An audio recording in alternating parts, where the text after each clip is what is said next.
It's Dannin Harris. This right here is Trevor Milton. It's Crystal Taylor, and today we're going to be talking about why we're pro-abortion. We have different main points that we would like to bring to the table. One of them is financial issue. Another issue is rape. Another issue is overpopulation. And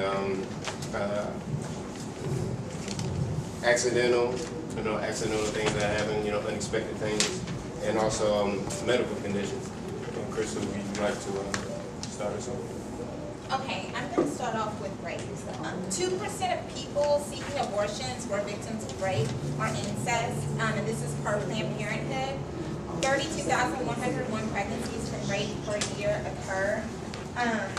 There is a lot of mental anguish that people, have when they're raped, and I don't think that it's right that if someone is raped, they should also be made to carry a child that is a product of a rape, that they have to, nurture and care for inside their body while also having to deal with the anguish that they have from, being attacked and forced to do something that they didn't want to do.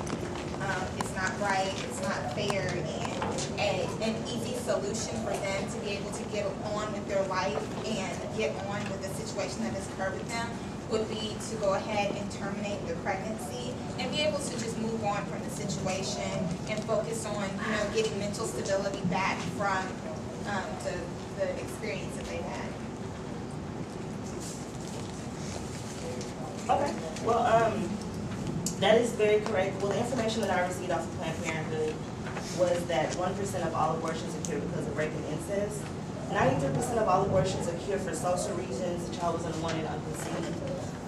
Today in society, they have what they call a Plan B pill, 72 hours. If you take the pill within 72 hours, then you don't. It lessens the chance of you getting pregnant the quicker you take the pill. So, with that being said, if someone's a rape victim, or if someone feels like, oh, I got raped, or oh, my, incest, I don't want the chance of getting pregnant, then why would they wait after the 72 hours to decide to get rid of the baby? Why wouldn't they do it as soon as they find out about? What if it's a 12-year-old child that's been raped by their uncle and can't tell anyone that they've been raped? So they're sitting there waiting and maybe thinking it's their fault, or whatever reason that they can't do it. And then a month down the line, it turns out that they're pregnant and they didn't even know that they were pregnant. They might not be able to speak on the situation at that time. And also, is it not true that once sperm enters into an egg, it's fertilized? Is the person not pregnant? So if they take a Plan B pill, if you're pregnant, the Plan B pill will not work. It takes a week before the egg becomes fertilized. It takes 72 hours before the Plan B pill, it flushes everything out of your system. So therefore, if you had sexual intercourse, or if you were raped, or whatever the case may be, and you decided, oh my gosh, I've got to take my birth control, or oh my gosh, I didn't, use protection, or whatever the case may be, you still have that 72-hour window. And now they even sell Plan B pills over the counter. So, well, like she said, if it's a 12-year-old, where they're going to come up with $70 to get that Plan B pill. But also, if you've been raped, they tell you not to do anything to alter your physical condition, so that they can have traces of how to solve who raped you for the rape cases.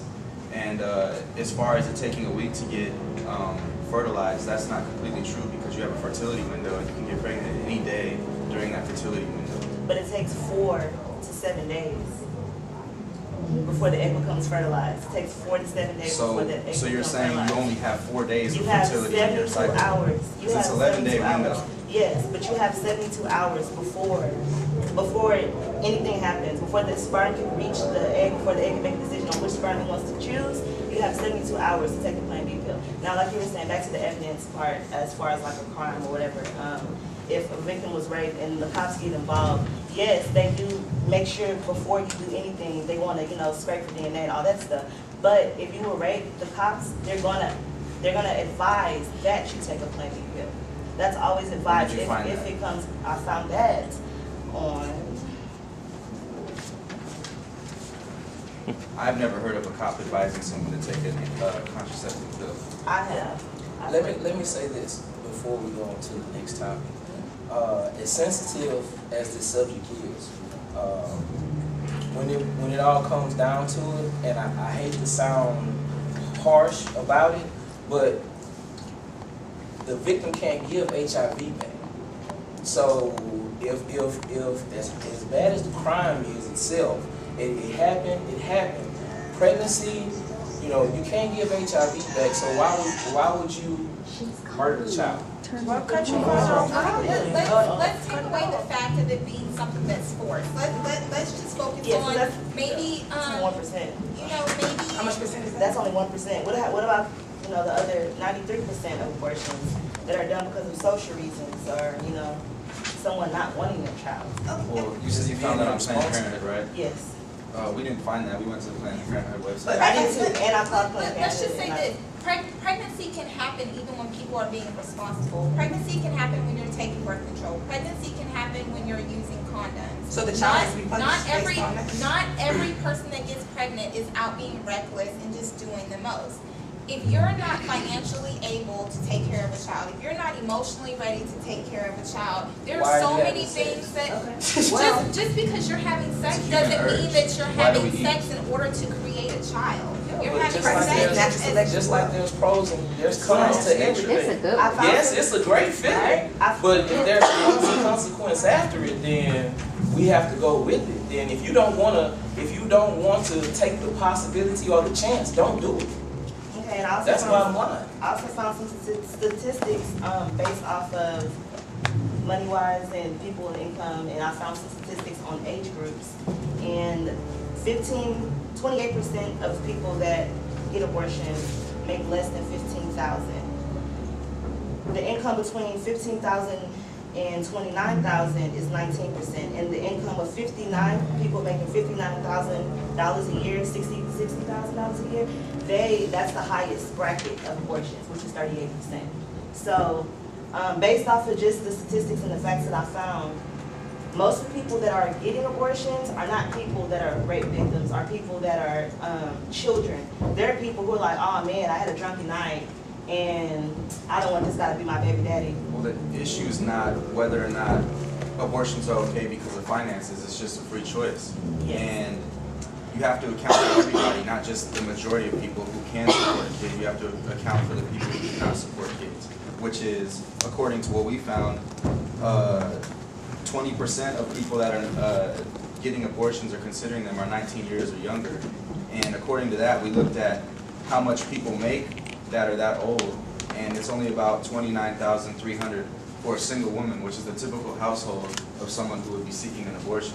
Even if they did have a man in the household, together their income is still only what you have right there. But that's just assuming the father will be there, which typically isn't the case nowadays. So if you contribute that, and then you look up the statistics of how much it costs to raise a child just based off of need, how much they need to eat, how much they need to just to survive, clothing, school, it's about $250,000 just to raise a kid to 18. And then you have all this responsibility. That comes with responsibility. So on the other hand of that, being responsible is making the right decisions. But we And don't also, always do that as humans. but there's other options, like you completely excluded adoption. So like, what about adoption, the option of adoption? There's like a percentage for adoption that want to have babies, that people that want families, surviving families, that want babies. How many? less than 3% of Americans that conceive accidentally choose to give their kids up for adoption, choose to give the baby up for adoption. There's also psychological things that come along with that, with being pregnant with a child that you're not ready for, that you don't want. So why should someone who's not ready to have a child, not financially able to take care of a child, have to have a child when there is an option available to them? No one should be forced to have a child that's not ready or cannot financially take care of. But what about the percentage of families that already have children and still have abortion? Excuse me, but that also goes into overpopulation. So let's say you have a child, and now you're forced to make more income. So therefore, you have to go into a more, you have to look for more money basically. And so now, and plus how these days are, more jobs are getting cut than more jobs are being created. So it's harder for you It's basically just harder for you to just make more income, so it limits yourself of building more. But there's so Okay, many what about my uncle that's on SSI and he can't afford his monthly bills, okay? And he says that, you know what, I'm tired. Is it okay for me to assist him in a suicide?